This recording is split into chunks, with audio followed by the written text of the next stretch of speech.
because we have to protect our right, and we also have to protect ourselves from the stupid government. Yeah. So, I mean, I worked for the government for 26 years. I wake up in the morning, look in the mirror, I hate you. and then I go to work and do my job.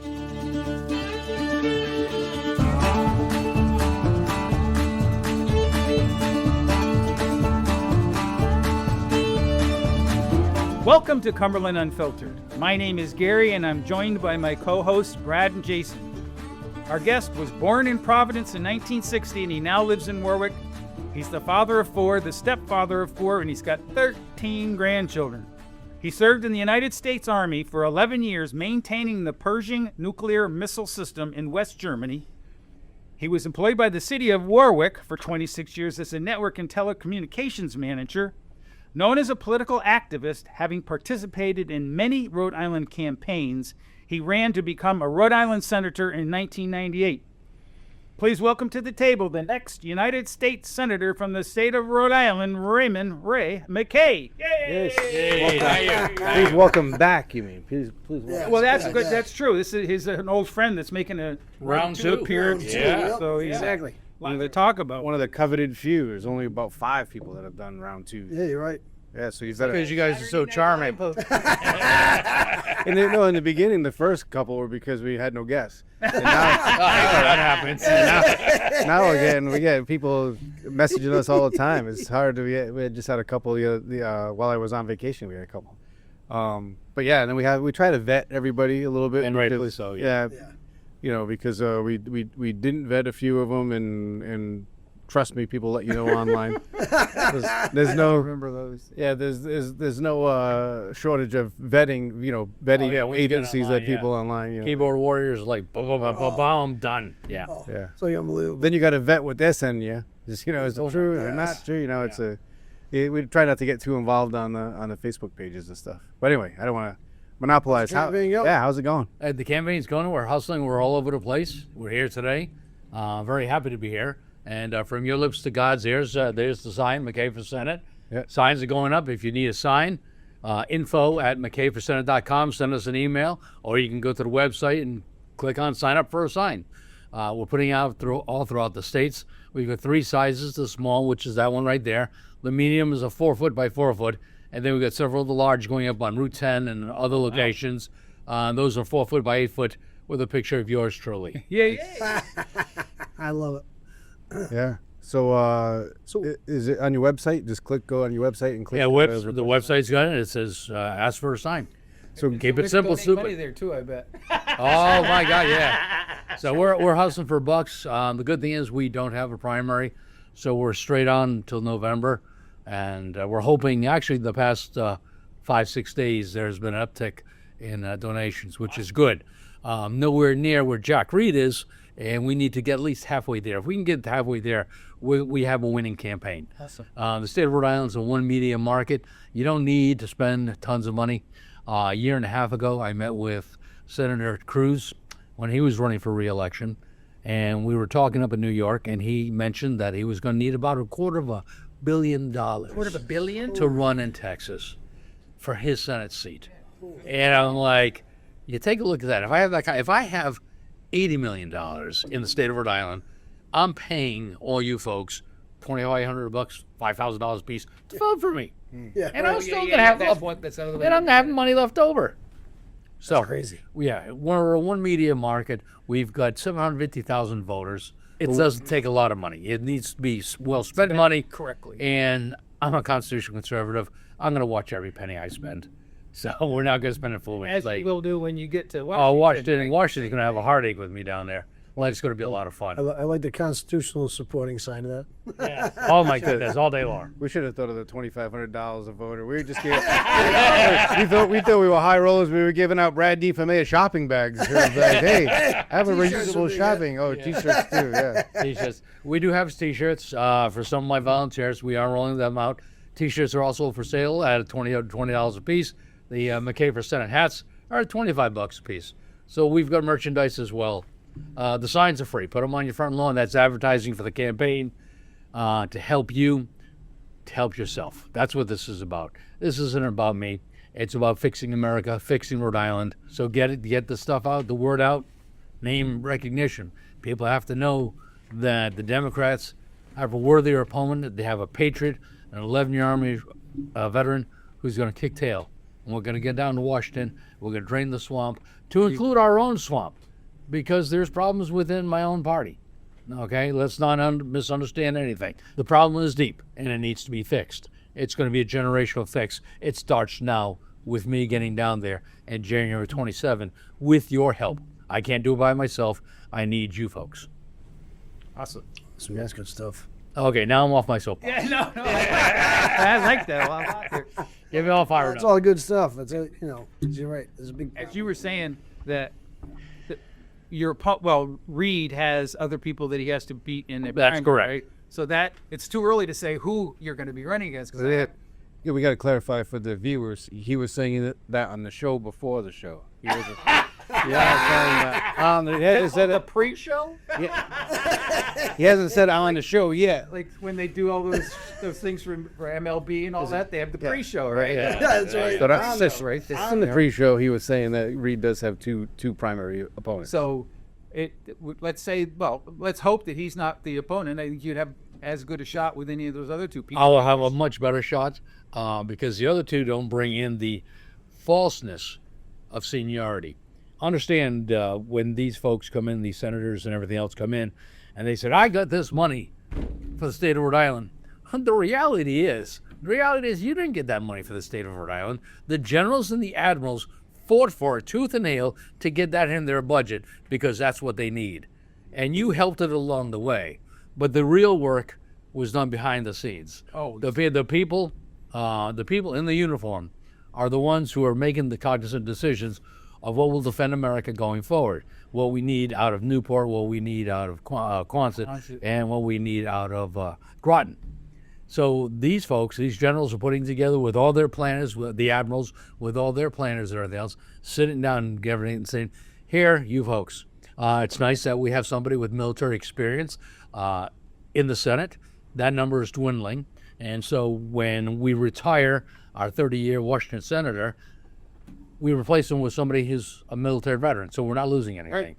So we are not losing anything. And at some point, we need term limits so nobody can say, oh, he's been down there forever. He has so much power. No, Washington wasn't built for power. It wasn't built to be a career. 2 terms for a senator and you're done. And you go back to becoming a civilian. I agree I with agree with that. I know. I was just gonna do some mirror what the president has: 2 4-year terms and you're out. Yep. Amazing that in the 1950s, the Congress went past the term limits for the president, but not for themselves. Of themselves. As I say, not as I do. Oh, wait, we've got that going on here in Rhode Island. Yeah. You're right. Yeah. Inspector General. I was just about to say that. The inspector general. Well, the inspector, You're gonna even before. inspect anybody else but us. Yeah, even before the inspector general, we got term limits for the governor, lieutenant governor, all the heads, but not for the people who make all the decisions and spend all the money. Right. They can stay as long as they want. Yeah, And then they become judges. Well, the problem is that when they first get in there and they put the term limits in, it seems like a great idea. Or the term limits, we'll put them in, but they'll start now. So now I can do 2 more terms or 3 more terms before I have to. And to them, like whatever, it's 12 years, 8 years, 12 years seems like a long time until 6 years, 7 years are gone, and they're like, I really don't want to go. And then they try to figure out like how to reverse them. We had that. Well, that was a rumor in Cumberland. Cumberland Town Council had passed term limits, and now most of them are coming up to where they're term limited out. And the rumor was they were trying to figure out a way to revoke the term limits so that they could keep running. But they all voted for it. Mostly because of us. Yeah. I do think that's because of us. I want to get rid of those term limits. Because they know. Because now all of a sudden they got pressure I never had before. Well, there should be every election should be contested. There It should should. be a not contested. But it should be contested, like you were saying, with multiple people in each primary. Yeah. It shouldn't just be one. You're like, oh, you get a free pass. I'm glad you get a free pass because you're an alumni here. You're a second year. Anybody ever? I have a free pass to the general election. That's what I mean. And but by no means is that a free pass. And the biggest problem with our primary system in Rhode Island, it's late. Yes. It's the tied for last in the nation with Delaware. Was that right? And New Hampshire is just close to us. We're like a week before us. So those 3, and what that does, that protects the incumbent. because once you get, if you're in a primary, so it actually it doesn't freeze. It does freeze. It frees the donors because they're like, now I have to Republican. I want to give to the Republican, but what horse do I choose? Especially with these donors from out of state. They don't know anything about our politics. They want to give to the team and make sure the team goes in for the victory. Our primary is in September. Yes. After the primary is done, there's 36 days before early voting starts. That is no time to raise $1 million to get a statewide campaign, because right now in a primary, you're fighting for your people to pay attention to you, and everybody else is sitting on the sideline waiting for you to pay attention to them. Because running a primary and a general election at the same time is almost impossible. A lot of people can do it. Jack Reed's trying to do it right now. He's spending an awful lot of money. I think he's scared of the midterms, and well, he should be. He's been in there too long, and America wants change. They do. Unfortunately, a lot of the change is going further to the left. It is. So I think his candidates are further to the left than he is, Him, yes. which is going to force him further to the left. And I hope so, because Rhode Island is no longer blue. Rhode Island is purple. And anybody who tells you Rhode Island is blue, they're wrong. They're 100% wrong. The numbers don't lie. You take a look at towns like Woonsocket and Johnston, who have voted 3 times in a row for President Trump. Like him or hate him, in 2024, he took 42%. In 2024, the city of Warwick, we took, I won't see we, the young lady, State Rep Hopkins, took over a Democrat seat that was long held, 50 years held by Democrats, and we won that seat. The state is changing. The state is changing. Maybe they're finally learning something. Well, you take a look at $15.4 billion budget, and our roads are horrible, our schools are horrible, and then you got Jack Reed flying with $79 million checks to fix a bridge that 15 months later they close. Okay, where did that $79 million go? Jack Reed, I got money from Washington. Any accountability with that money? No. Here you go. Hey, it's the spigot's on. We're just ramping up $40 trillion in debt. What's $40 trillion? We can add some more to it. No, we can't. The credit card's coming up to go dry. Social Security has been running deficits now since 2009. Yep. So we're paying out more than we're taking in. We're not bankrupt yet, but we're getting there fast. It's in the near future. Yep. It's in the near future. It needs to be fixed. And what's Washington done? Well, we've increased the deficit. Have we taken care of Social Security by increasing the deficit? No. We're hanging our seniors out to dry. Jack Reed's 75 years old. He's a senior. He should be taking care of his own. Oh, wait a minute. He's also a West Point graduate who voted last October not to pay the military. Yeah. So I guess the party's more important than his people at home. What I can't figure. But the accountability is definitely a big factor. Accountability has to be huge. We citizens, There's no accountability. we citizens have got to step up. 2A community, love them to death. I've been beating on them since January, out meeting them all. Got my little palm card for them. That's right. You're not a second-time alumni. You're a third-time alumni if we count the loud show we get at 2A at Addyville. That's yeah. right. Wow. Three times the charm. Here it is. So, Mission Locked, Liberty Loaded. We've got to get the 2A community. 140,000 gun owners in Rhode Island, and 27% of them get out to vote. Folks, you see what the General Assembly is doing to your rights. You got to get your family. You got to get your friends. We need to fix the state. We need to make Rhode Island great again. And you need your rights, because as soon as they take away the second, they'll come after the first. They'll tell you what you can think, and it's a train wreck. And that's why our schools are horrible. So I was just talking about that. That's the same catchphrase that all the 2A people say. Will said it. You said it. We have had a bunch of people say there. If all the gun owners get out and vote, like I was talking to my girlfriend on the way back from. We just got back from vacation, and I said the problem is where's the list? Because you said Rhode Island's turning purple. I'm a purple guy, right? And that's why if you talk about abortion, I know abortion's a taboo subject. Somebody who supports abortion will say, I'm a one issue voter. Well, I'm not. Well, I was in the military. I lean toward the military. There are a lot of things that I'm blue on, and a lot of things I'm red on. And one of the things I'm red on is Second Amendment. Yeah. And I was in the military, part of the government for a long time, and I'm big on the Second Amendment because I don't trust the government. I was in the government, and I don't trust but where's that list? And we fight against the list. We don't want a list, obviously. Right. But somebody has a list of who they suspect, because why spin our wheels on knocking on 58 doors to find 3 gun owners and say, hey, you vote? No, I don't. Well, you got to go vote because you're going to get your rights taken away if you don't. I wish there, I mean, on one hand, I don't want there to be any government oversight and records keeping. But on the other hand, we got to contact these people. We got to get out and we got to sway these people to come out and vote. So the reality is the gun clubs know who their members are. Yeah. Yep. Oh, absolutely. And at the end of the day, and I've been pushing the gun clubs, pushing the presidents. There are some gun clubs that won't let me in because they're a 501c3, and we have to protect. Well, guess what? Yeah. Well, I'm glad you're a 501c whatever. Have both of us in. Let both of us speak.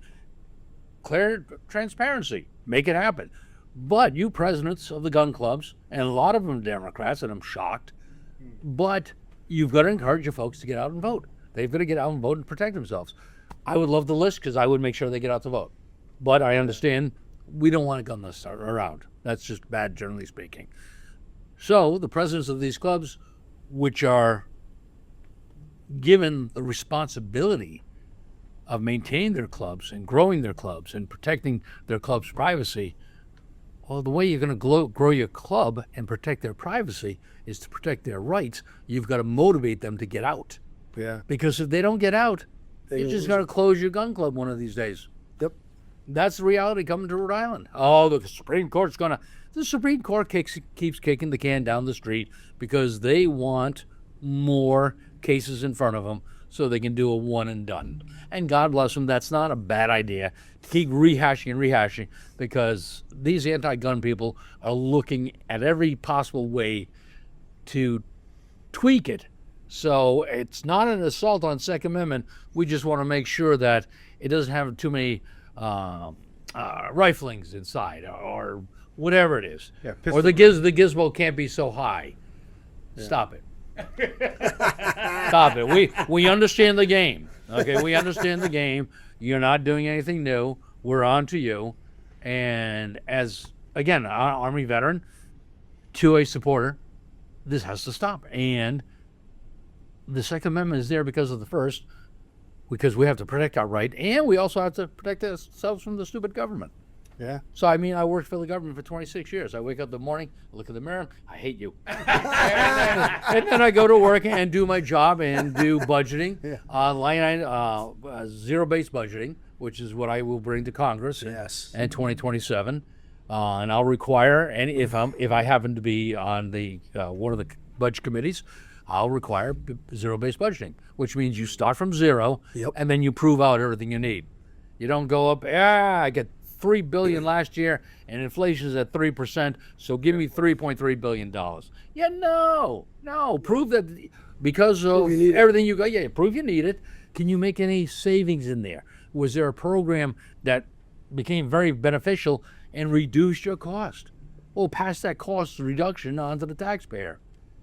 Yeah, because there's a ton of... Let help us fix Social Security. If you don't need the money, well, we can pump it at Social Security and no tax increase for everybody else. We just realign the budget. You don't need $3 billion, you need 2.7. Even though inflation was 3%, you're still good at 2.7. So with no tax increase, we run $300,000 out of your pot, out of your kitty, into the Social Security kitty. And now we're taking care of our senior citizens who've worked all their lives. And that's not going on yet. And it needs to happen. Yeah, I don't need to order that thing. It's funny. I proposed zero-based budgeting in the town I ran for mayor as well. That was one of my things too. There you go. Because start from scratch and work your way up. If you need it, you need it. If you don't, now you get some money in the kitty for when we do need it. And it's because it's insane. I haven't dug too deep into it yet, but I just started recently looking at the state budget and all the NGOs that are funded out of it, the non-for-profits. Yeah. It's one thing if you're keeping the money in the state. A lot of this money's going Pennsylvania, New Hampshire. I'm like, holy shit, there's like 3 or 4 payments in there last year to the same place. You're talking like $300,000 a pop. And I'm like, holy cow. Like, and you're right. Realign some of that money. Like, sorry, New Hampshire. They can take you. You're letting New Hampshire take care of New Hampshire. You know, we'll realign it over here, so we don't have to keep increasing taxes. And if it's a business in New Hampshire, and the state of Rhode Island still, well, how about moving to Rhode Island? Yeah. Okay. Yeah, exactly. Well, let's spend our money here. Spend our tax money here. Keep our money in state. Our citizens are taxed to death in Rhode Island, and so the question will come up is, Ray, why are you so worried about Rhode Islanders and the taxes they're paying when you're running for a federal office? Leadership starts. It's a leadership role. It's a leadership model. And so I'm going to take a look, even though I'm in Washington, I'm going to keep an eye on Rhode Island, because Rhode Island right now gets 37% of their budget from Washington. So if you want 37% of the money from us, I want to see how it's being spent. Right. Yep. Okay, I want accountability. If I have to bring home the bacon because, Reed brings home the bacon. If I bring home the bacon, doesn't, though. If I bring home the bacon, I want to know where the money's being spent. Because at the end of the day, I put my name on it. Yes, my state needs this. And I don't want the money coming back here and a bunch of foolery going on and everybody's passing out the money like a monopoly. No, stop it. If there's a purpose for it, good. Let's take care of business. Let's take care of our citizens. If you're asking Washington for 37% of your budget, well, let's make sure it's well spent. Don't come up here and get a grant of $79 million for a bridge that 15 months later you close. Yeah, no. So those are the things we need to do. That sounds way too common sense. If you want to, you're the common sense candidate, right? Like, if it doesn't pass the common sense test, you don't want anything to do with it. It's really, there's a lot of low-hanging fruit out there. Yeah, there is. Honestly, it's like I'd be curious if you did a forensic audit on that state budget, how much crap you find in that budget, because I bet there's a lot of it. Well, I think if you take a look on the Republican side of it, I think both our candidates are speaking to doing an audit. And I look forward to that. I think we've got a good possibility of winning this year. There's so much trash and craziness going on the other side. Why a governor would run ads telling me that they're going to protect me, one of the 42% that voted for the president, you're going to protect me from the president. And those are actually ads on TV. What are you going to do to fix the roads? What are you going to do to fix the bridges? What are you going to take care of our homelessness? What are you going to do with the General Assembly's 25 to 30% surcharge on our electricity? I don't give a badoinka about Good word. Yeah, yes, exactly. About you protecting me from President Trump because he's just so bad. Okay, good. I'm glad you're protecting me from President Trump. What's your plan from electricity? Well, we're going to protect you from President Trump. What's your plan for homelessness? Protect you from President Trump. Do we have anything on the table from the Democrats besides protecting us from President Trump? Nothing. And the reality is there is no policy yet. And Lord have mercy, after coming September 10th, we're going to war with that all day long. If that's your policy, is to protect us from President Trump, that's not a policy. No. That fixes nothing. That shows no transparency. And it's time. They need to be called on it. Don't lie on me and tell me I'm going to take away the poor old lady's Social Security. That's not going to happen. Oh, and by the way, you Democrats haven't done anything in the past 16 years to take care of it. Someone tell me I'm going to take it away. So those are other issues. Do you even have a show you're running today? Because it feels like I'm owning the show today. No, that's kind of the goal here, So I mean, no, we kind of because I know, and I'm going to act surprised, ladies and gentlemen. No. I will definitely act surprised. At some point, something's going to come up, and I'm going to be very surprised when it does. Well, because I have no idea when it's going to come up. It's funny the energy stuff you're talking about. You're right, 25-30% of your bill is just government garbage they put in there for all this green stuff. Exactly, for the state of Rhode Island, yes. Rhode Island. Yeah, Rhode Island. And it's a total eyesore. I was out there on Sunday night, drove by 60 freaking windmills, and I'm like, what the heck? Complete eyesore. How did you drive by 60 windmills? We were fishing. There you go. And I had to, So it was 10 o'clock at night, we had to dodge these damn things because they're normally not on the radar when we take this trip. Because we went out deep sea. We went like 115 miles. Good for you. And it's like, using the radar. And the radar is kind of, shady as it is anyway. Yeah. And it's like, now we got these giant windmills that literally we had to like figure our way through these stupid. And then the traffic lights out there don't help see them. Oh, all the blinking red lights. Yes. Yeah. These It's are funny. Only like 10 of them blink every second. The rest of them blink like every 15 seconds. So, And so our new northern lights in the northeast is not Mother Nature. Yeah, it's the windmills. Yeah, you're gonna love it. total eyesore out there. And I'm like, you can't tell me it's cost effective to run a power line 30 miles out into the ocean to stick a huge giant windmill out there, and half of them weren't even spinning. There you go. Yeah. It drives me up a tree. Yeah. Yeah. I'm like, you got it, because we saw them the next day on the way back. When you can actually see them. It's like, And you've got haven't it. weren't working. We have to reinvest in nuclear power. That's where our saving grace is. I agree with that. So get rid of the windmills. Windmills are an albatross. They're horrible. Yeah. Solar panels. There's a place for solar panels.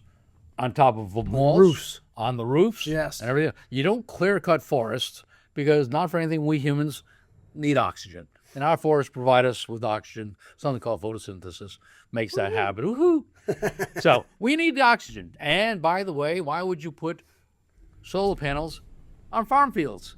Last I knew, I need to eat. I maybe need to sit down a little bit, but nonetheless. So why would you convert farm fields from feeding Americans, feeding Rhode Islanders, because this is a Rhode Island issue as well as an American issue, but it's a Rhode Island issue. Why would you convert Rhode Island farmland to non-usable solar power fields? They provide electricity sometimes, not when it's raining, not at night, and not when there's 3 feet of snow on top of them. No. Right. So, in the meantime, you're killing the soil beneath them. So it is foolish. We do need to be good stewards of our planet. We only get one planet, but we need to be smart about it. We don't need to be spending federal money underwriting billions and trillions of dollars for this green nonsense when nuclear power is where we should be investing. If we want to help the green energy a little bit, we shouldn't be underwriting any industry in America. No. We really shouldn't. We need to stay away from that. England did that for a long, long time, and they walked away from it. Shell oil and so on. Bingo. We don't need to do that. And you take a look at Venezuela. Venezuela took over all the oil companies. They were the richest, wealthiest Latin American country. And then everything went to hell in a handbasket. Now, hopefully, with everything that's going on, they'll come back. God bless them. We'll keep them in our prayers after the earthquake they just had. And Colombia just had an earthquake. Well, I saw her. Yeah, crazy. We go around to South America right now. So we keep them in our prayers as well. But hopefully they will rebound and come back to being a very profitable, For the people. great place to live again. And their people can go back home. Right. No, that's not. The expats can go back home. I was not run by the cartel anymore. Yeah. So there'll be the challenges. But I agree. You don't subsidize all this green energy. If it's as good as they say it is, we shouldn't have to subsidize the hell out of it. Why Go to make is work. corporate America not subsidized? If it's that profitable, corporate America should be in there right now because you're looking at 10, 20, 30% profits, right? Right? No, maybe not. Corporate America's in there, but only to take your money. Yeah. We're the investors, because they got. No, all the guys are knocking your door 3 times a week, and are you interested in solar? Oh yeah. How much is it going to cost me? Well, it's only going to cost you $86,000. $86,000. Oh, we're going to put it up, but you're going to get a rebate, and it's going to pay off your bill. You're going to have no electric bill. Yeah, but I got to pay you the mortgage on the solar panels I just put up, which is the same as my electric bill. But after 25 years, you'll have no electric bill because they become 5 years. Yeah, but they become yours. Or after 20 years. Okay, after 20 years. So how long is the solar panel warranty for? Oh, 25. Okay, and then they tell you in the fine print if you read it, oh, there's a degradation of the solar panel 1 to 2% a year. Well, over 40 solar panels, that's a lot of power. So in that 20 years, you're going to be losing almost half well, not half, but you lose 20, 25, percent of the power that's coming in. But I think solar panels, like you said, have a place. Brad and I bought solar panels. They're still sitting in the boxes. The reason for that is because when the guy told me, I can do this for $86,000, I went online and I looked at how much I could do it for. And I could do it for a quarter of the price. Oh yeah, 100%. So I'm just paying this guy, because they sell you on the story of solar panels, Right. not the actual, energy efficiency or saving the planet. It's the story about, Right. You want to be part of the narrative. You want to be part of the neighborhood. And they make it sound so good. And these guys are selling. Understand, these guys weren't selling until the last administration came in and said, there's $1 trillion. Have at it. Yeah. So we've had the narrative being pushed. And since the 70s, planet's warming. It's cold. It's warming. It's cold. We got 3 feet of snow. It's going to be warming next year. Don't worry about it. So this has been ongoing. There's been a cycle every time. Every decade, it's a new thing coming up. And this time we threw a boatload of cash. The state of Rhode Island bought into it with our General Assembly. Rhode Islanders are paying 25%, 30% more than they should be. And a lot of people yell and scream about Rhode Island Energy. Rhode Island Energy being mandated to do by law. They can't buy cheap energy. By law, they have to buy more expensive energy. They do. And that's what our General Assembly did, because we're going to save the planet. You've got China, which is spewing carbon dioxide into the planet. And the state of Rhode Island, we're going to make that much of an impact because we're going to lead by moral gratification. Yeah, okay. And we're going to bankrupt our citizens. I mean, who are having, between the fuel prices, electricity prices, food prices, medical, how are they balancing the budget? Stop the stupidity. Look at your plan. It sounds wonderful. We're going to save the planet. Are you really going to save the planet? Do a reality check. Be honest with yourself. Be honest with the taxpayers. Be honest with the voters who are keeping you in office all these years, because you're not term limited, and you should be. Oh, did I say that? And I said it. Okay. No, but supposedly in 2030 we're supposed to be like carbon neutral or something in this state, right? I believe they're pushing that out to 2050 now. Yep. Well, I mean, so Of course they are. Yeah. well, I mean, that's the kicking the can thing you were saying. But McKay actually had some language where he was hoping to moderate it, right? And then what did Yuski do? Yeah, it was supposed to be gas. He said, no, we're going to no. He rolled back. He says, no, we're still on track, and that's what we're going to do. But eventually they will cave in. But they're going to have to. Yeah. But They're not going to be able to do right it. now they're sticking to their guns. Yeah. So anyway. Oh, I did what they said when I built a house, and I did it because I'm cheap, and I wanted a cheap house, cheap utilities. I did the spray foam. I did the LED lights. I did the geothermal heating and cooling, because it made sense financially. It does. And they gave me a 30% rebate on my system, and I got a big check that year because it was a tax credit, not a tax write off. Yeah. And then they jacked up the electricity prices, and now I'm paying the same amount I would if I had a coal, or not a coal, but a carbon producing system. Yeah. The difference is I paid 30 or 40% more for my energy efficient system. So nobody's going to do that now. Nobody's going to put geothermal in their house when you're jacked. I don't even know what the total is now. It's got to be somewhere about 60 or 80% more than it was in 2014 when I built my house. So they don't make sense now, about those heating systems, which is the biggest producer of carbon in the house outside of your car, but your car's not really in the house. No. My house, zero carbon. Would I do it again at the prices it is now? No. So was I saving the planet? No, I was saving my pocketbook. But the secondary benefit was I was saving the planet. But they don't look down the road. They don't say, what happens when we give these companies money for these green incentives, and then we can't afford it anymore. And they don't do that. We need and that's why term limits. I agree 100% with term limits. But when I was in Afghanistan, we had it was a 1-year rotation. And by the time you were ready to rotate out, you were just learning the people and the things you needed to learn, and then you rotated out. And then the next guy came in. He had to go through the same school of hard knocks for 6 or 8 or 10 months before he finally was knew what he needed to do to make a difference. And then his guy came in, and it's 100% term limits. But and that's the thing. You need to get a guy that is for the people, knows what he's doing, and doesn't mind taking a demotion. Like when you get into the Senate. Freeman lifts God's ears. Thank you. And term limits are instituted, and you have 2 terms. You have 12 years to make your mark. After that 12 years, you have to say, you know what, I did such a good job. I'm going to go be a congressman, and I'm going to do this again as a congressman. And that's what. Or vice versa. Yeah. Or vice versa. Yeah. Or even a mayor, town mayor. Yeah. You're the town mayor because.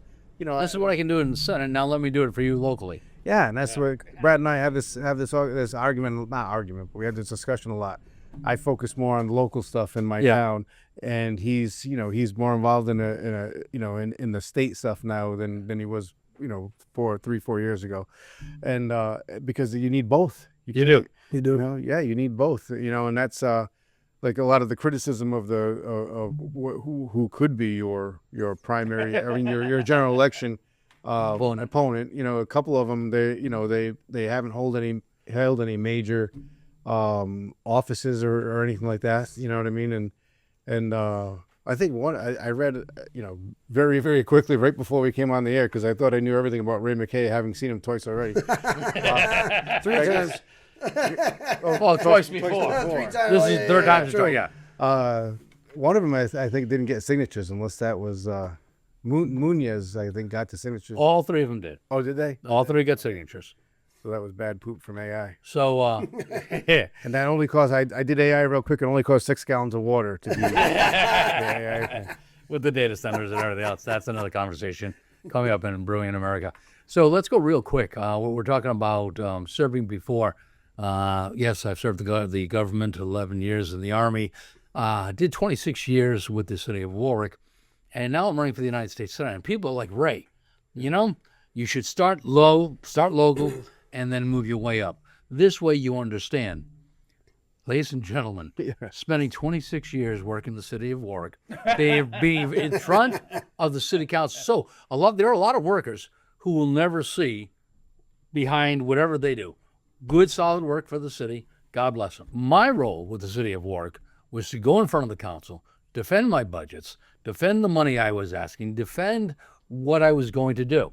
And as soon as you get in front of the council, you're no longer just in front of the council, you're also in front of the general public. Right. So they can ask questions of you too. I've got one of our councilwomen, and rightfully so, asked me about the licenses I was buying for Microsoft. And you've got 800 people that you're buying licenses. It's not a cheap expense. Yeah. So you're building a 32 building network. You're dropping fiber optics all over the place, and you've got to explain the technologies that are to the council.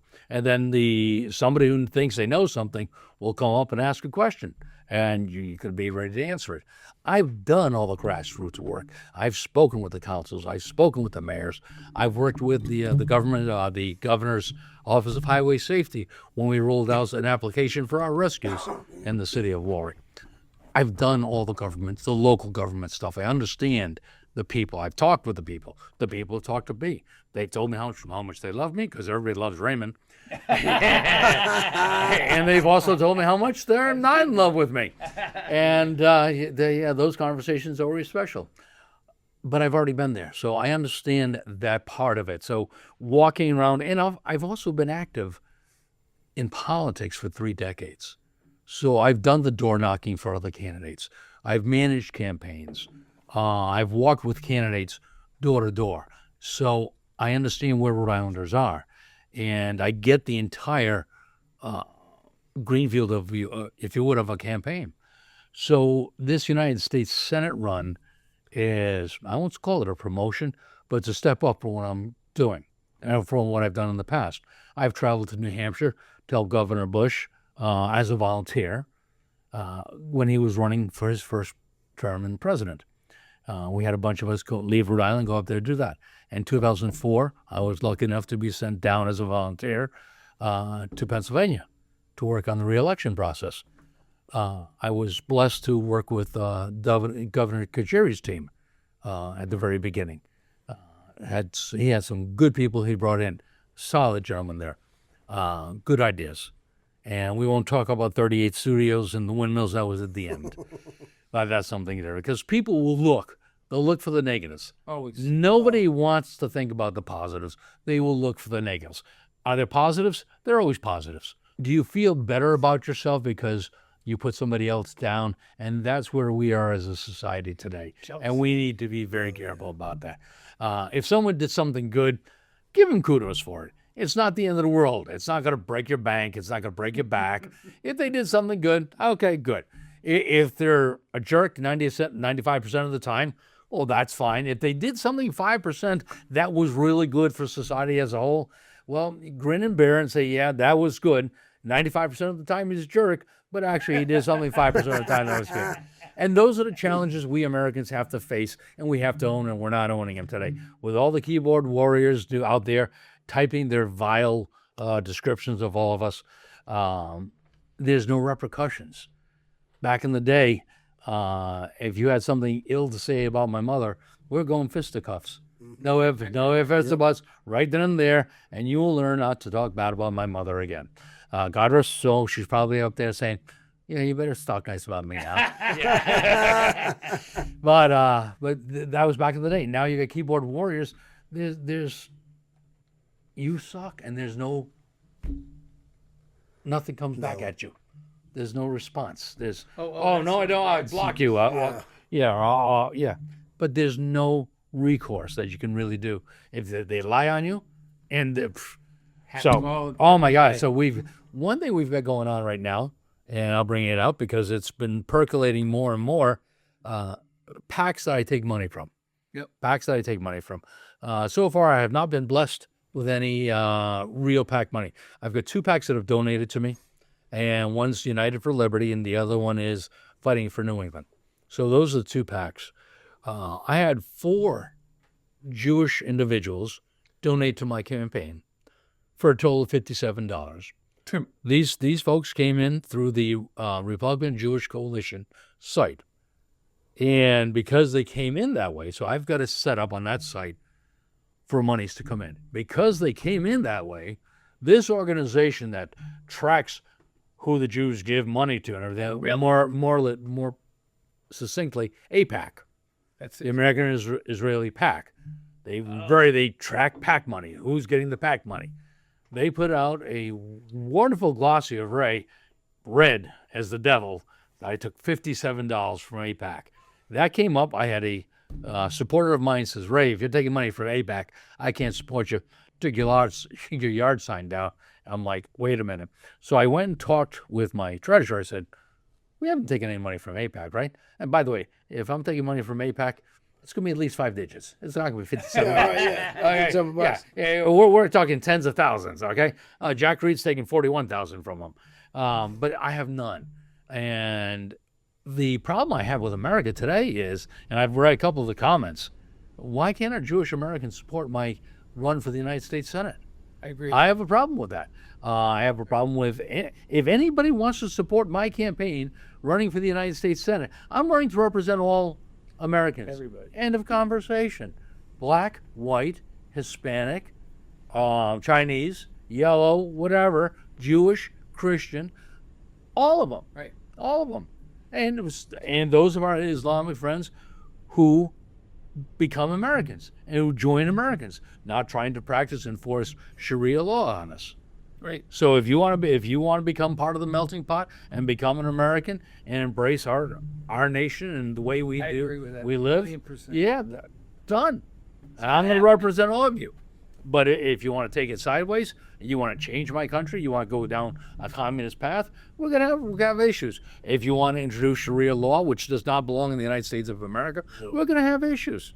And I'm not what do they call that? Islamophobe? Yeah, I'm not Islamophobe. No. You guys want to come to the United States? Freedom of religion? Not freedom from religion, freedom of religion. And we need to get back to that. That's another long conversation.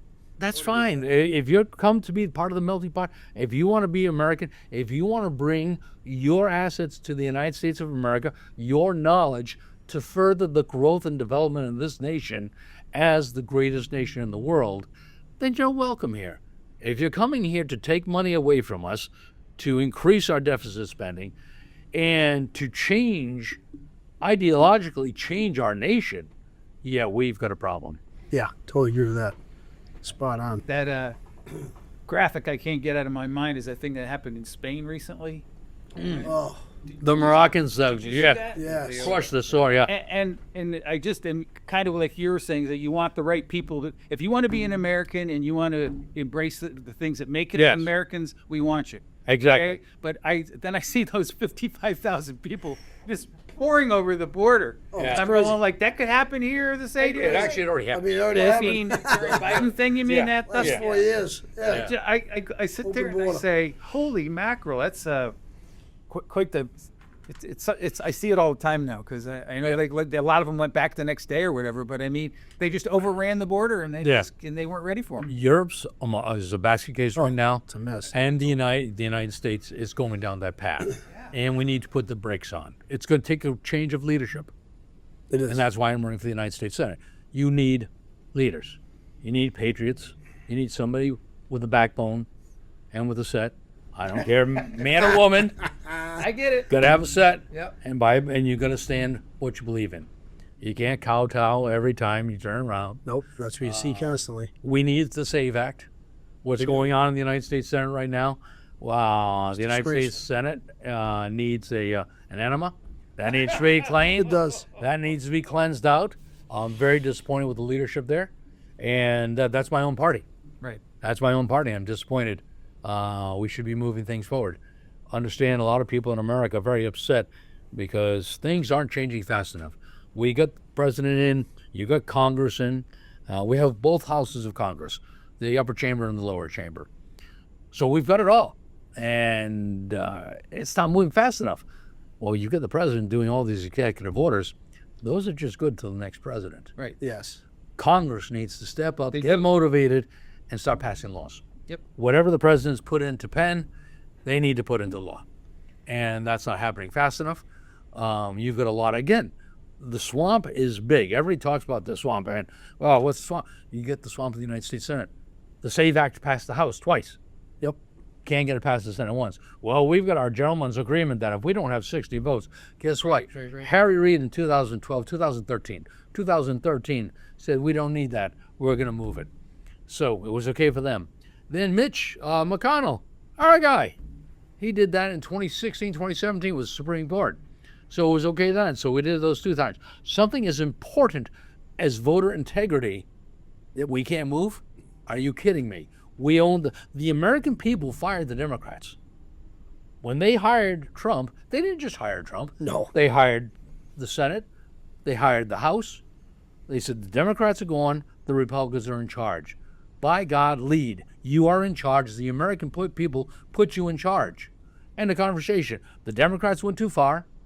The American people throughout the nation gave the Republicans the majority. Do something with it. Don't sit on your laurels. And that's what's going on. And that's another reason I'm running, because my party also needs a checks and balance system. Yes, we've got Reid dropping, doing whatever he wants to do, allowing boys and girls' locker rooms, voting against senior citizens, voting against the no tax on tips. Against the SAVE Act, too. And, yeah, of course. As the other one did. Yes. Right? They had to have, right? Yeah, they did, both of them. So all those things that he voted against, so that's another reason he needs to go. So if it's him or if it's the other two who want to go even further left than he is, well, that's fine. We're gonna have a good field day with that. I agree, though. SAVE Act. That thing's got to pass. There's no reason for it not to pass. There really It's is. like a 90-10 rule. The American people, majority, Democrats and Republicans, and unaffiliated, across the board, They want it. all want it. The House voted, and when I say the House voted for it, let's understand the Democrats have their narrative they're sticking to. So the Republicans, which have the majority for the moment, voted to pass it. So, okay, good. I think a couple of Democrats jumped ship and joined us, and a couple of our swampy Republicans jumped ship and played with the Democrats. Yeah. The Senate, we've got the majority. Make it happen. Make it happen, Captain. Do we have enough time between now and this election for that to be in place, or is No. it some? No. Okay. No. No, Chip's got to sail, though. I mean, We've got an awful lot of elections that have already come and gone that the SAVE Act may have impacted because the SAVE Act. That's actually a logo. I don't think the SAVE Act would have taken care of that. The SAVE Act is geared towards federal elections, and once you get that in place, it also takes care of all elections. But because elections are handled by the states, even though the states get federal money from the HAVA Act, they're still getting money today, 25 years later. Yeah, I think Ronald Reagan said, what's the longest living thing? Any money giving from the government never goes away. The states are getting HAVA Act, but the states are responsible for the voting. But they're not responsible for the federal people. Federal laws takes care of the federal people. So that's the Senate, the Congress, the Senate, the House, and the President. And so the SAVE Act takes care of those. But if you take care of those, we're not having different types of voting. Right. So it's just very simple. take it all, and that's what they don't want. I mean, just the fact that state of Rhode Island wouldn't turn over their voter rolls. Yeah, I mean, what are you hiding? Yeah, and that's what it is. Well, I'm going to protect. It always sounds good. I'm going to protect your privacy. We have data that they don't have, and you're right. You probably do. You probably have numbers that shouldn't be in there. But besides that, let's see now. The IRS has all your information. Your Social Security comes from the federal government, so they have those numbers too. Your what do you call that? The photo ID that we have. Our driver's license now. Yeah, what's it called? Real ID. Thank yeah. you. Oh. You got the real ID now, so all the scary folks have your ID. So what type of data does the state of Rhode Island have that the federal government doesn't have yet? Crazy. Stop it. They're showing ID. Turn it loose. It's done. Let them take a look. And if there's something bad in there, and you know it, well, shame on you. And if you give the data after the election because you've had a chance to fix it, well, that is what it is. So this upcoming election cycle, for everybody who's running, okay, get out the vote. Get out the vote. It's going to be huge.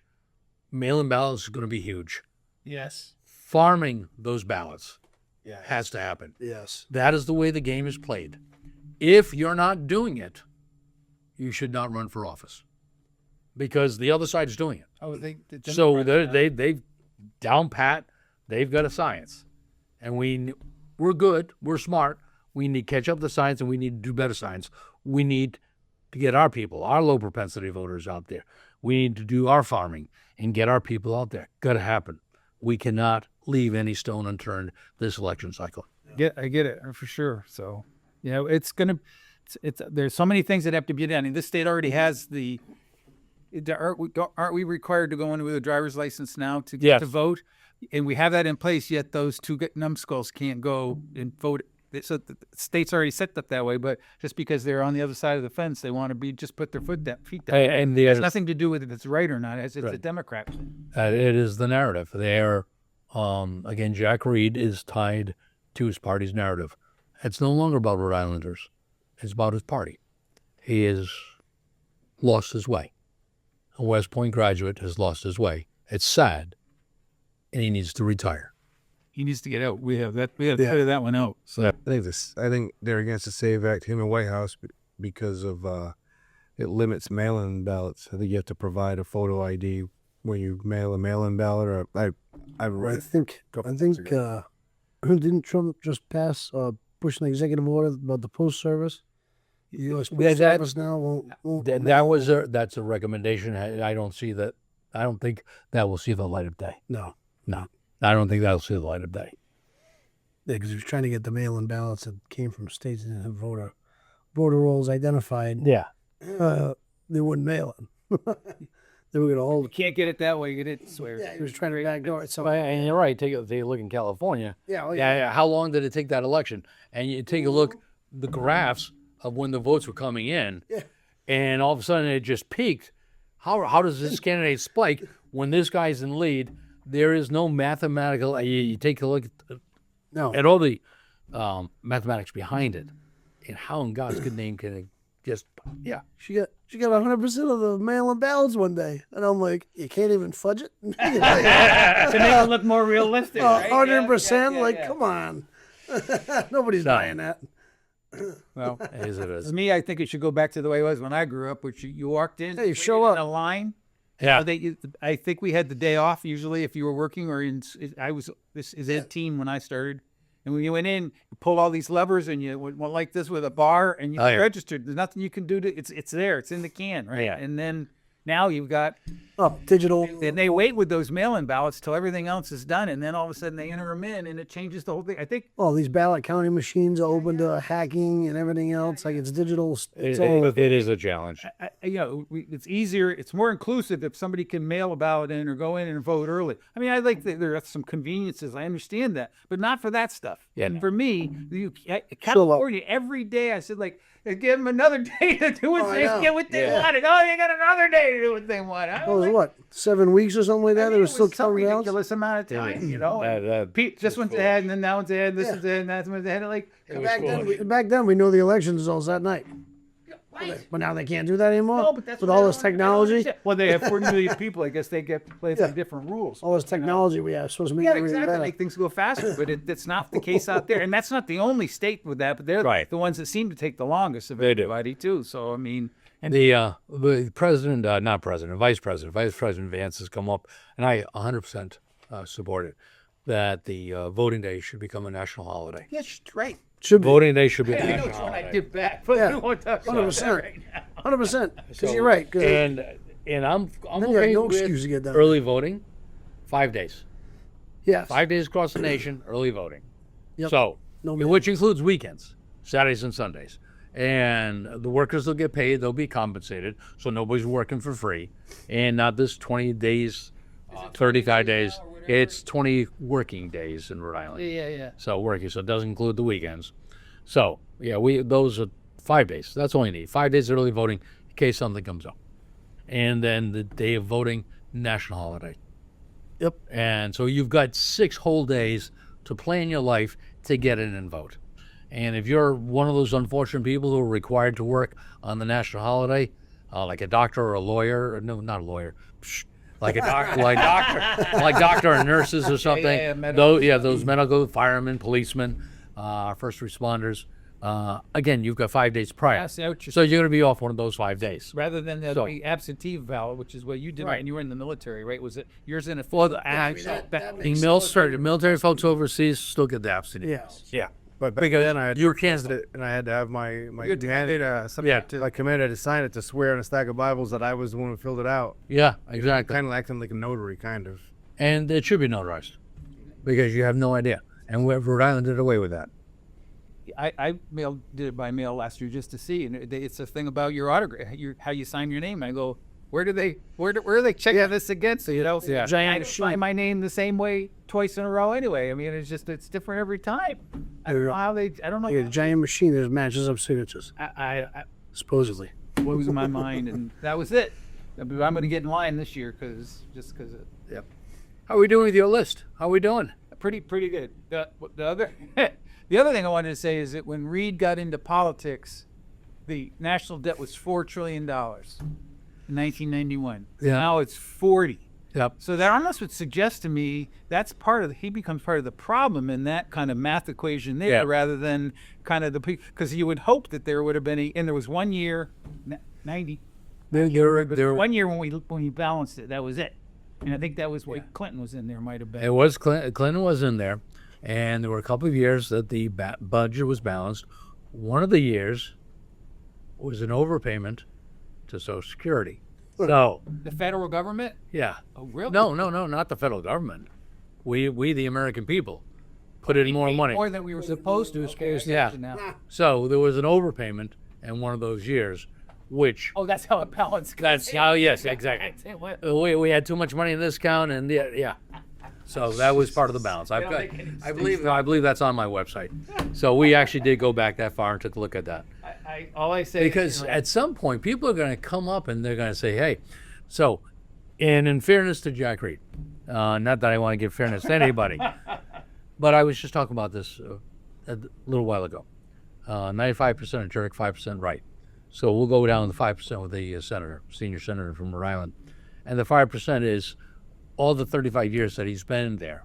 35. There have been a whole lot of people along with him that have added to that $36 trillion.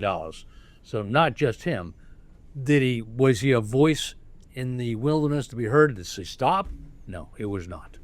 So while he wasn't the sole reason, he was not the voice to stop it either, ever. He's been at 30. Was he a Rand Paul? No, definitely not. So Rand Paul, every time you go, you know where Rand's coming from all day long. He's like, stop it. You're spending too much. My penny is no longer a penny. It's now a pfennig from Germany. So it's worthless. So That's right. that Fauci thing was made me laugh my off. he'll never see a jail cell. No, we're just too I bad. mean, he's 84 years old. I don't know. And he's already been given a presidential immunity. He's been given a presidential pardon. But State level. I know DeSantis was trying to go after him from the state. Yeah. as far as I'm concerned, whatever his reputation was, Yeah. it's just tarnished to no end. Oh, did you read his diary? Yeah. And then that's you read his the thing diary? about now And you said that the second shot did something with women's that were pregnant and all pregnant this kind women. of stuff. And there's things that are coming out now, but all I can say is that it's those kind of sorts of things, and that's something you're going to stop. It'll take us a decade to get through the reality of what happened in COVID, the pandemic. Pandemic. Oh, yeah. It is. Yes. It was a great power grab of the government. Talk about the government picking winners and losers, telling small shops they had to close while Walmart and Home Depot were open. But churches couldn't be open. But a restaurant, you can go into a restaurant masked, then you sit down behind this plexiglass shield, and the bugs know to stay within the plexiglass. Because they were well-educated bugs. Just like the deer crossing signs. The deers know to cross at that sign. I know. Yes. They got good high IQ. I say the same thing when I see those signs. I'm like, what a ridiculous sign. Because one deer got hit there probably. And they say, no, deer crossing.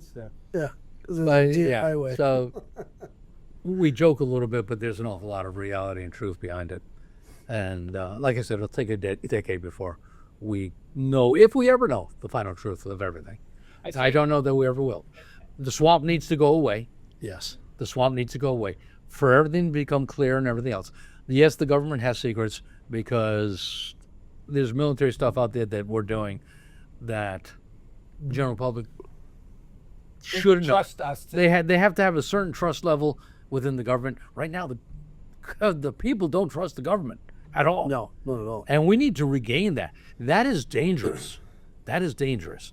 And they've put themselves in this position with all their stupidity. You're allowing our statues of people, historical items, to come down because it feels good. No, you don't get to rewrite history. History may have been bad, may have been ugly, but it's history to learn from, not to erase so we can reinvent it or forget about it. Because at what point do we erase Washington? At what point do we erase the Constitution if we're changing history? Well, there's some people that are talking about that now that are running for office that throw that stuff out. And Oh, yes. Lady not in even- Missouri. I don't know where that came from. Well, the Democratic Socialists of America, that is actually part of their platform. They want to get rid of the Senate. The Senate. Yeah, Why gone. would they- why The would they Supreme do that? Court, gone. And How could so, again, it's changing America. It's changing the Constitution. change it. You're eliminating the Constitution. You're eliminating That's two of the like branches the of government. everything. Yeah. Well, it's the communist takeover. Yeah. We talk about socialists, but this is Communist Manifesto. And we're going to call it out from September 10th until the general election. Let's not fool ourselves, ladies and gentlemen. This is a game for end of times. A lot of my friends on the religious side of life think this is the end of times. And I don't think it's the end of times because I believe I can make a difference. I believe I can make a difference for my grandkids. My kids, they're on their own.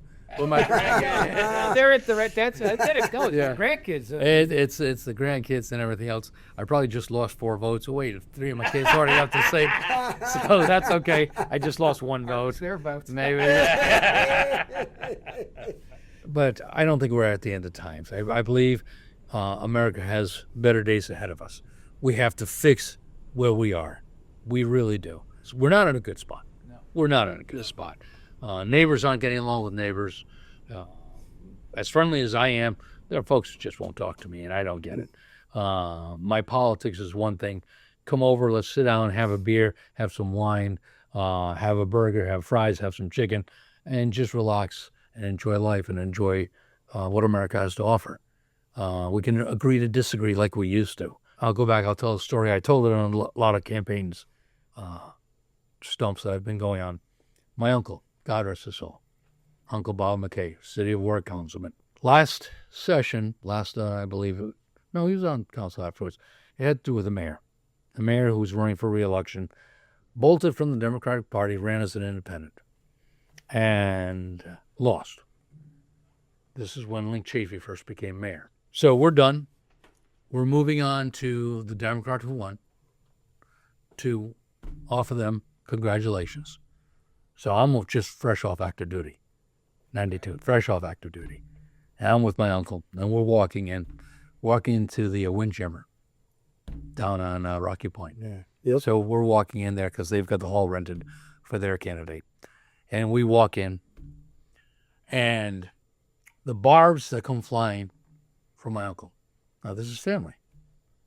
And so I'm like, oh, we're going fist to cuffs because these people are just mean and nasty, outright nasty, because my uncle's flaming Democrat all his life, supported union guy, strong union guy, supported this gentleman who left the party and ran as an independent. It was a friend. It was a personal thing. It was a friend. It was the right thing for my uncle to do. We get in there, the nastiness, the knives in the back, the knives in the face, and everything else. I'm like fist to cuffs. So I'm like, okay, no, we're pounding. And my uncle's like, relax. It's okay. This is this. I'm like, okay. So now I'm just trying to grasp what's going on. And at the end of the night, things aren't quite done yet. It looks like Lynx might beat their candidate. So the three-way race, Lynx going to win. At the end of the night, everybody's at the bar having beers. My uncle and everybody who was talking really trashy to him. And I'm like, what are you guys doing? He said, right. At the end of the day, we're still here. Right. Let's go. And that lesson stayed with me through the entire time I worked with the city of Warwick. A lot of times, I would be able to go to the council. So I've been a flaming Republican all my life. Our council's pretty much been Democrat. I was able to go have beers with them after our meetings. Some meetings were good. Some meetings weren't so good. Right. I had one of the council presidents at one time gavel me. Mr. McKay, you're out of line. Because I was calling one of the people out. One of the councilmen decided to call me a liar. I said, no, we're not going down there. But I got gavelled, and we had beers afterwards because you got along. Because at the end of the day, it's about the people. It's not about your personality. We're here to support America. We're here to support Rhode Islanders. We're here to support everybody. A guy like you's got to get in down there in Washington because it's not how it's going right now. No, it's not. I don't think that those guys are having beers with, Oh, they're Well, oh my the God. problem is Schumer. Yeah. there's no reaching across the aisle anymore. That's Oh my the problem. God! I mean, you take a look at the two gentlemen who would like to share a drink, and that was Ronnie Reagan and Tip O'Neill. To those guys, oh yeah, out of Massachusetts. The last guy I got into a physical confrontation with, I went and had a drink at the bar where it happened in a hotel right above the bar. After? Yeah. There you go. Physical confrontation with this guy about politics. Yeah, he went to a bar in Dublin called the Darky Kitty. It was Darky Kelly. Was it? Yeah, starring Kelly. And we drank London Island. We went upstairs and got into a political argument. It was just a wrestling match, but it was still a physical. And then the next day we were all right. We drove 3 hours. Yeah, no, yeah. We need to bring that back. But I went there to the bar in Dublin on my way back from Poland. Oh, you stopped there? Did you really? No, you did not. You went there? Look, that's how you act surprised. Oh, guys, duly noted when it comes. Yeah. Okay, there you go. So, ladies and gentlemen, be looking for my surprise stage. It's coming. Yeah, I went to Poland, spent 11 days in Poland. We're coming back. We landed in Zurich to get our connection, and then right in the middle of the trip over the Atlantic Ocean, we're sea level in the middle of the trip. We had a fire in the plane. Yikes. Inside the cabin. That's pretty good too. I guess that's what my cue is supposed to be right there. And he let you know that was it. Okay, no more. So Is it yeah. true story? I need some more water. Yeah, absolutely. There was a Swiss air flight, and then all of a sudden we smell something crackling and burning. And earlier on, I thought to myself when they were giving all the instructions, they have the battery packs you charge your phone with. They said don't have any of those, don't use them and don't have them in the overhead bin. They tend to catch fire, and I'm like, man, what an overabundance of caution. Look, 3 hours later, the flight is diving down because we were at a height where there was no oxygen, so the oxygen mask didn't come down because oxygen and fire don't mix. So they brought us down to below where we could breathe. I guess they vented the plane, which I didn't know you could do. You could vent the plane, And while all that was happening, the flight attendants was screaming up and down, running, bringing water to the front cabin. All the people in the front of the cabin evacuated to the back of the cabin. Oh, goodness. Yeah, and then they put on these crazy, like, alien-looking, like, outbreak masks. yeah. With the windows on them and the tank on the front and everything, and like right in the front, and they were fighting it, and they look scared. I'm like, when you see a flight attendant look scared, it's like, shit just got real. Yeah, definitely. So then that took about 15 or 20 minutes for them to completely extinguish the fire, and during that time we didn't know, but the plane had turned toward Dublin because it was the closest, toward Shannon, really. Yeah. It was the closest airport. But then after they got everything taken care of, the pilot came out and said, listen, we burned too much fuel to turn back. We had lost it, so now we have to land in Shannon. Later on, they came on and they said, listen, we're going to go the extra 10 minutes and land in Dublin because it'll be easier for us to get you to your next destination from a bigger airport. So we landed in Dublin, and then when they finally hooked me up with my return flight, it was a day and a half later. So I was Unbelievable. like, let's go, when in Rome. There you go. So yeah, that was my story that somebody sprung the surprise. But come on, my Really good. I have to say. Well, we gave you the coffee mug so you could do the spit take. I missed that part, yeah. Yeah. So Oh, that's funny. yeah, but Poland, the USA and Poland, is not dealing with that immigration crisis that the rest of Europe is. No. No, I saw a video today. They were trying to get in today. Yeah. Yeah, but Poland's Poland. Poland pushed it right the heck out. Yeah. So they didn't get in. No? Razor, they got razor wire and everything. They are not. Because their government doesn't let them You have in. different And that's what leadership. it is. Just the rules. It is leadership. Yeah. Again, it's leadership. Leadership. We Leadership. don't have leaders up here. So There is no leadership. So a gentleman we had on the third episode of our show, in the very beginning, his name was Donald. He was from Ireland. Okay, he's very politically involved. He's a businessman over there, but he's very politically involved because he doesn't approve of the let's take everybody. right. Because crime rates over there have Skyrocketed. Yeah, has risen sharply since they started taking the immigrants in. And it's no fault of the immigrants. It is fault of the immigrant. The bad, I was just saying, yeah, there's bad ones. The bag But- dark. anybody, and that's a problem. Yeah, but I mean, There's no vetting process. I can tell you, if I had to steal to feed my kids, I'd be a thief. Of course. I wouldn't hurt anybody or murder anybody, but I'd if you put the old apple pie in the windowsill, I'd take that sucker. You know what I mean? And feed my kids with it. I'd be tapping on the window asking for a pecan. That's a lot of the problem is there's no opportunity. So if there's no opportunity for the people that already live there, Yeah. and you jam pack more people in there with no opportunity, and then you take the tax dollars people are spending to spend it on the people that are there that you're supposed to be helping, it breeds animosity. Yeah. And Poland is not doing that. Poland, I'm gonna screw this up. We went to Auschwitz, which was that's unbelievable. Yeah, unbelievable experience. And I took my younger son there. My older son didn't want to go because he got a new job and a girlfriend. And I'm at the point now where he doesn't want to go on vacation with me because of that. But yeah, welcome. Like free vacation, girlfriend. I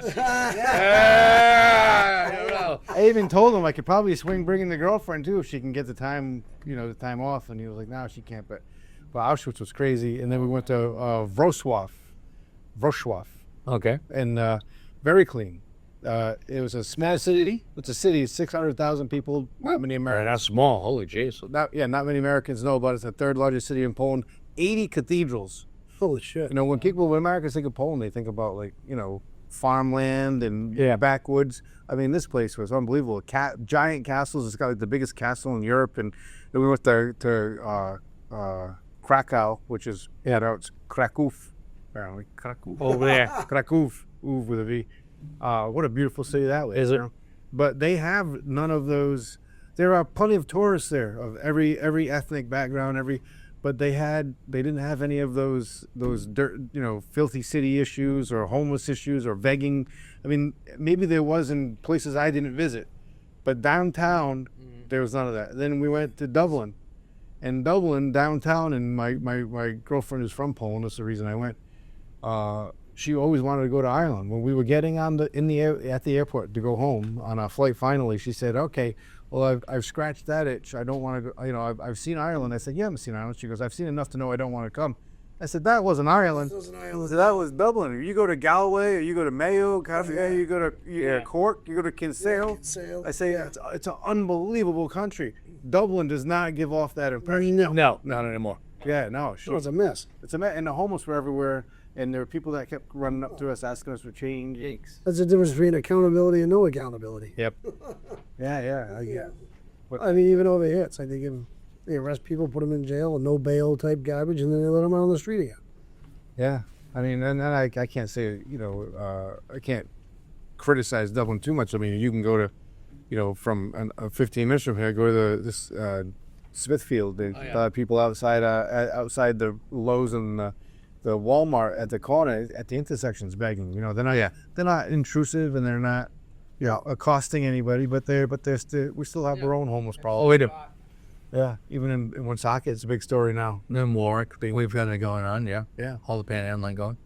But anyway, I didn't want to divert the conversation to my unbelievable experience. I wish I could have said I was the hero, but I was asleep before, and I went to sleep shortly after. It's real.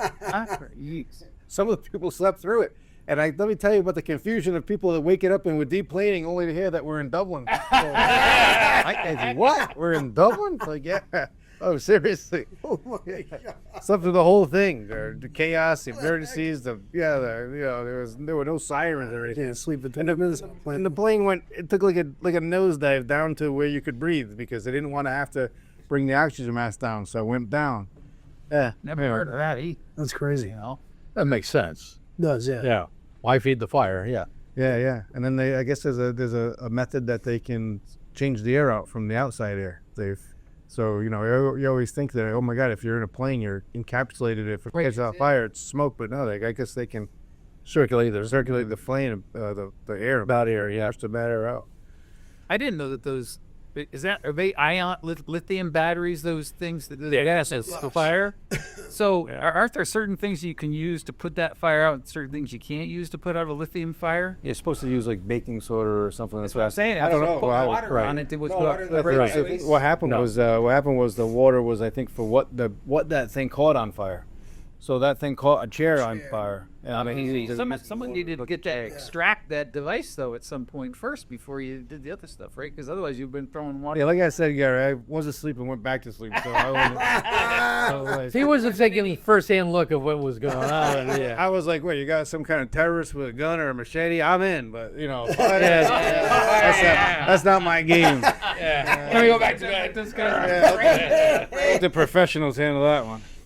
So but yeah, it was a pretty exciting plane ride. Oh, I can imagine. And then I the next day looked it up on the neast. Oh, and they had to treat people for smoke inhalation and everything. Yeah, there you go. Yeah, it was cool. In hindsight, it was cool, but for a little while, the pucker factor was pretty high. Oh yeah. Especially when you see the flight attendants with the robot heads on, sprinting up and down the corridor. It was. What the hell is going on? It's like the front of the plane was evacuated to the back of the plane, so they had to be standing in the. Oh yeah, they were all in the aisles. Yeah, right. They're all in the aisles. Oh, yeah. Yeah. It was. Anyway, but now I gotta look at how much I'm gonna get for this. Who are you gonna hire? You ready to pick it? It's tough to breathe. And 5 minutes later, 5 attorneys call. Yeah, 100%. Yeah. We too can represent you. Yes. The heavy hitter, he's the one that uses. Oh my God. All right, anyway. That's good. Continue, Gary. Continue. Sorry to derail it. Maybe you can shed some light on this one too. This is another one that I don't understand. So there was a relief money that Rhode Island was supposed to get from the blizzard, like with the blizzard we had in February. Yes. And they didn't get the money. Okay, Cumberland was expecting like 700,000. $700K, right? Yeah. So that's a big number. So who was supposed to bring that money home? I thought it was supposed to be like Reed.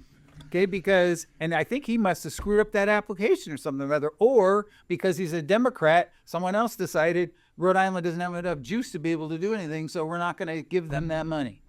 So I don't know if you're up to speed on that. So that's all about FEMA and the declaring the Rhode Island state of emergency because of the blizzard and everything else.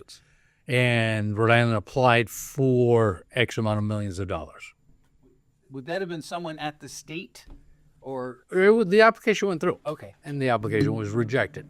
right? The grounds for the rejection, I haven't read the document.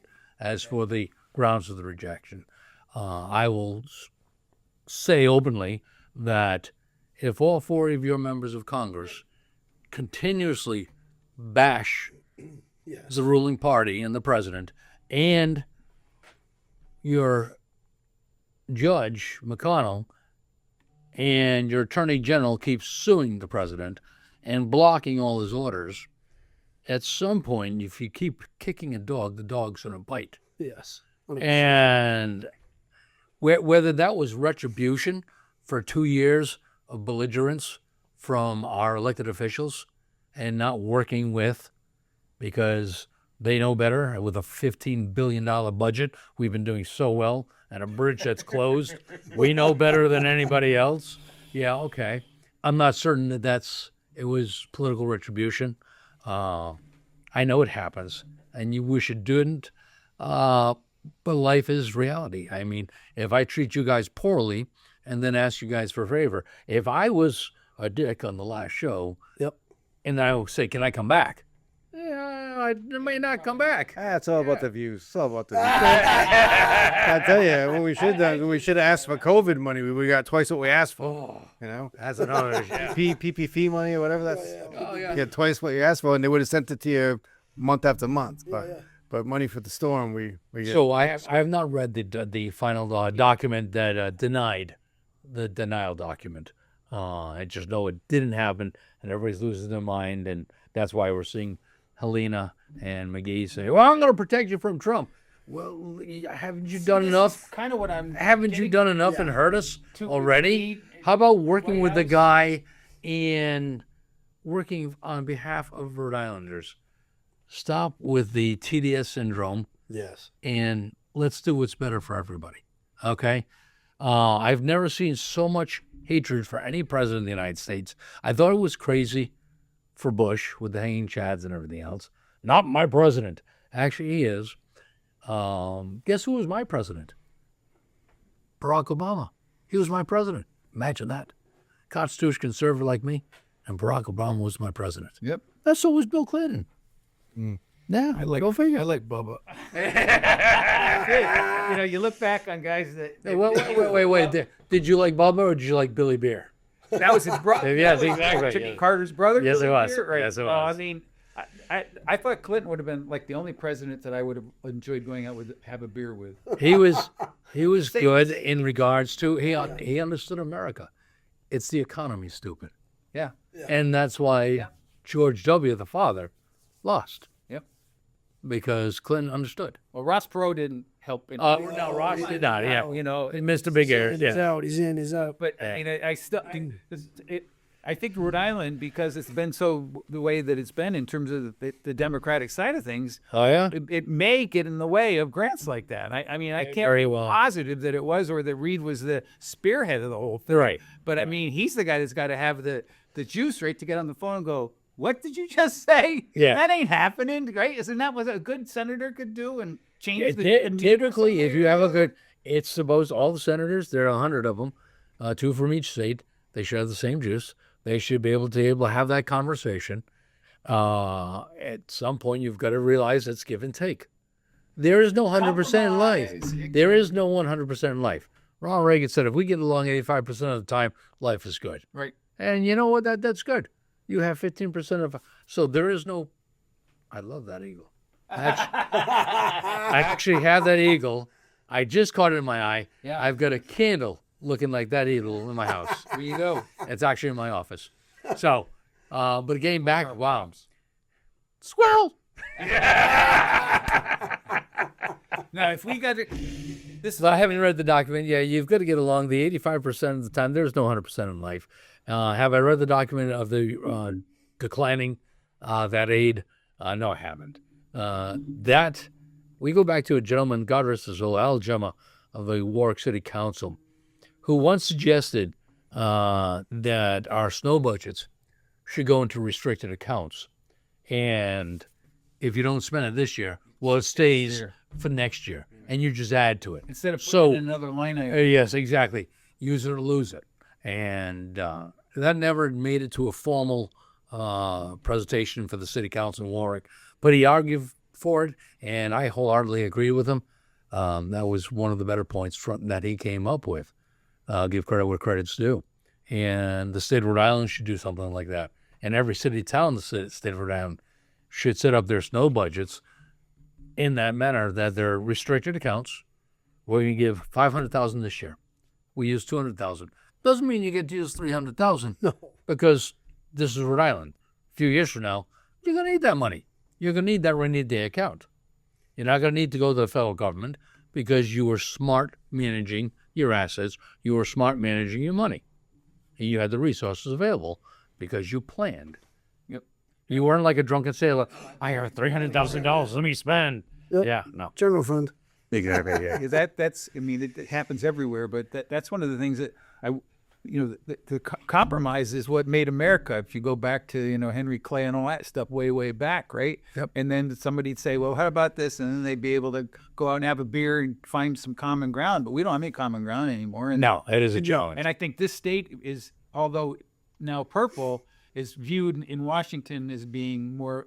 Oh, it Democrat. does. All day long, I had my discussions with the NRSC, and so as part of those discussions, they called us blue, and I said, no, we're purple, and I made the case there.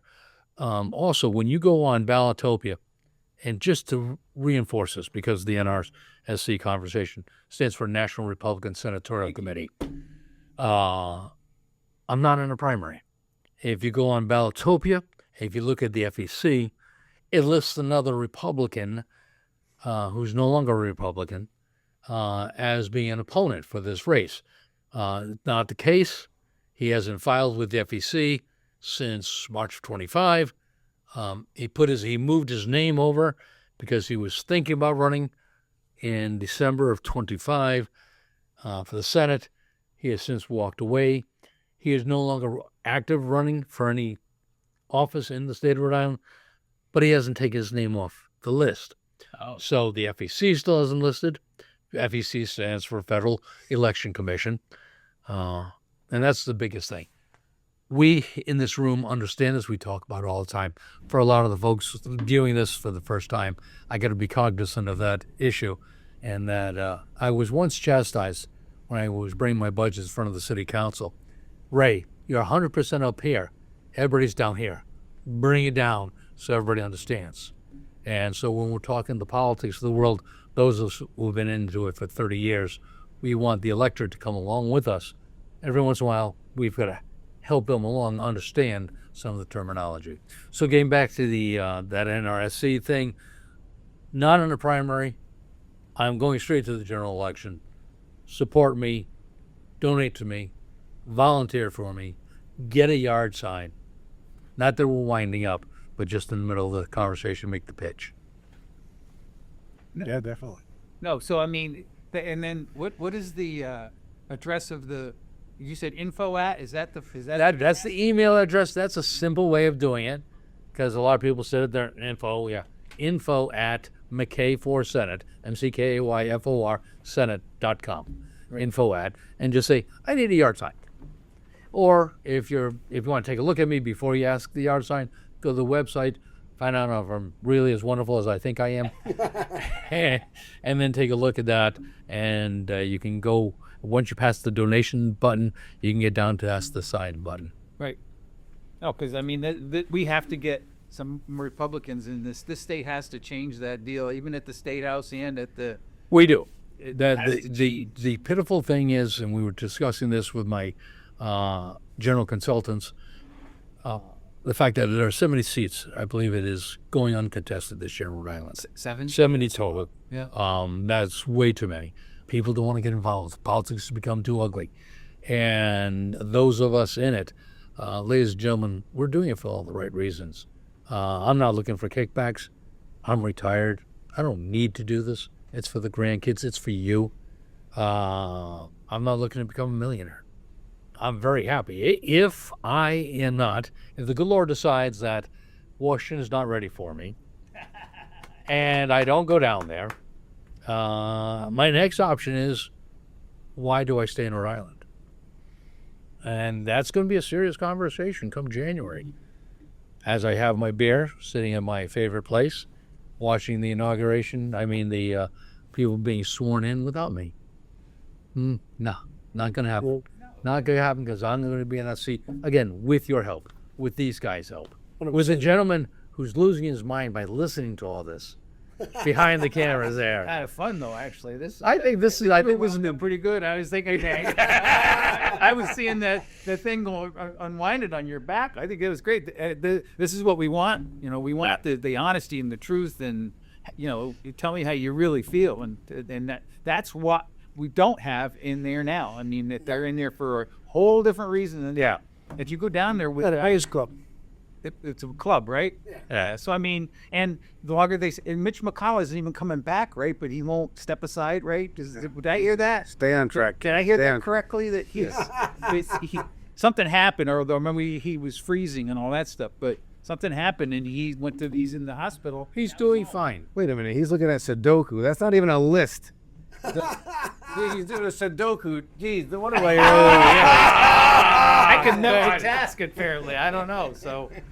Oh, no. Mitch McConnell's fine. Ask anybody. They'll tell you. He's doing fine. No, but my whole point is that those are the guys, and a 35-year guy. I mean, like, really? It's time to go. Why do when you're freezing, and again, this is my party, so I can do this.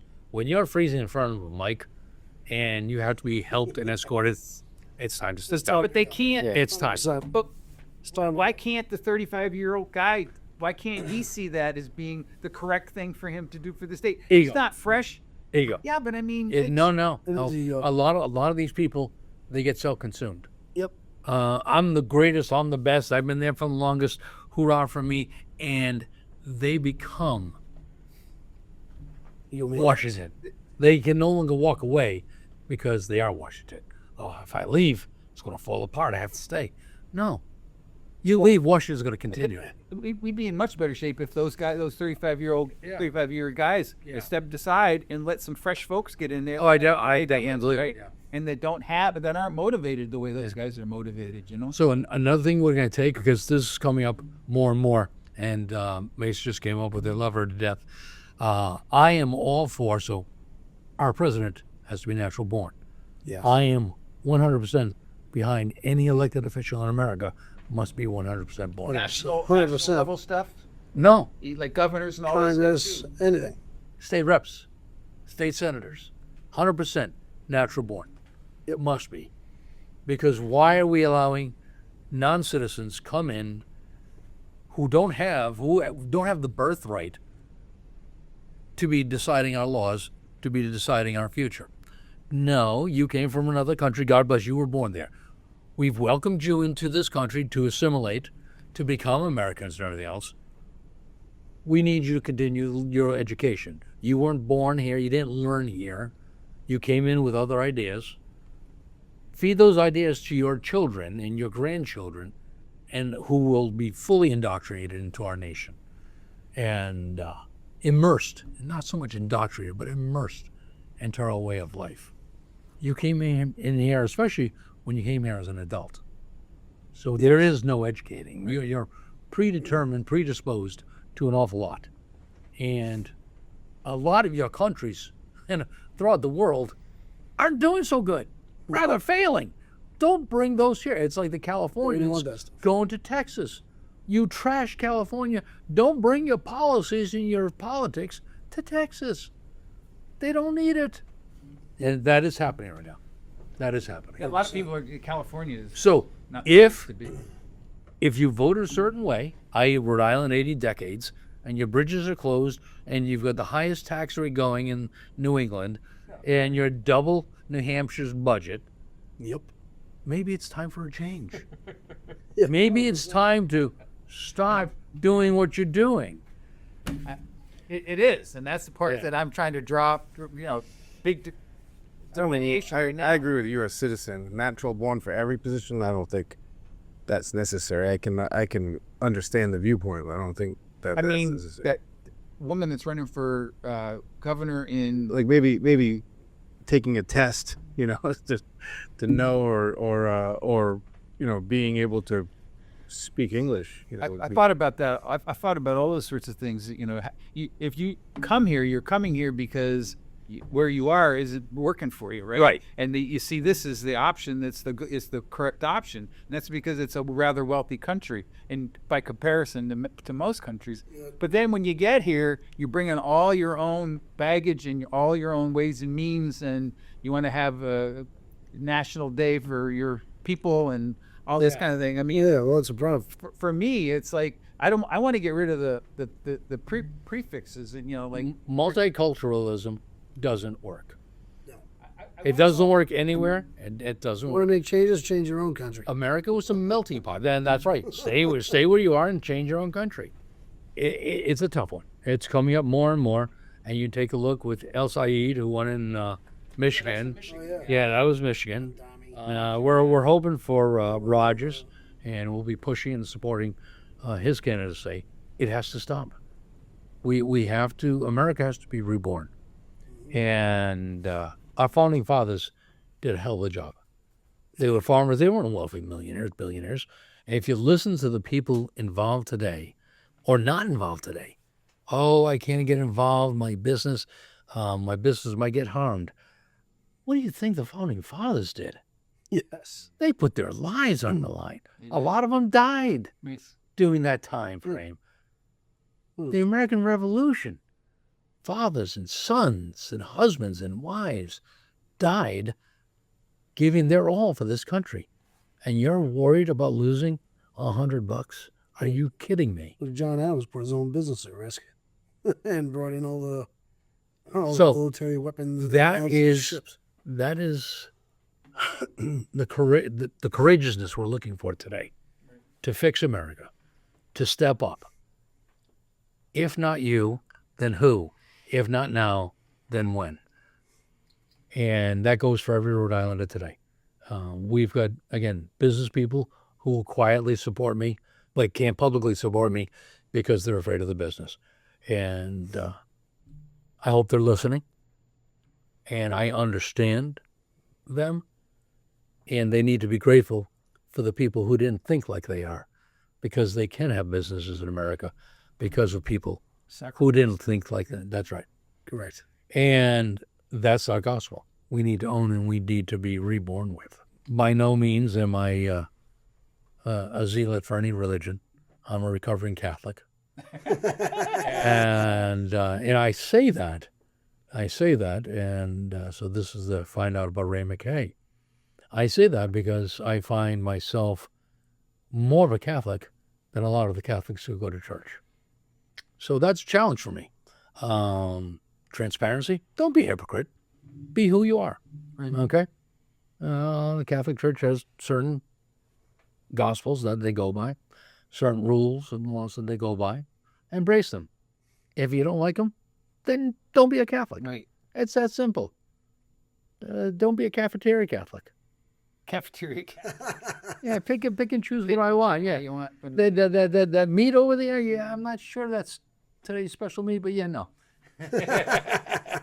So we need guys like you in Washington. So, I mean, I don't know if we ever had this kind of a discussion with a Jack Reed. Would we be hearing about the me, or, been doing this for so long, you guys wouldn't be able to survive without me? Or I don't know if that's what he thinks or not. But if the people listen to this show, A lot of Rhode Islanders think that.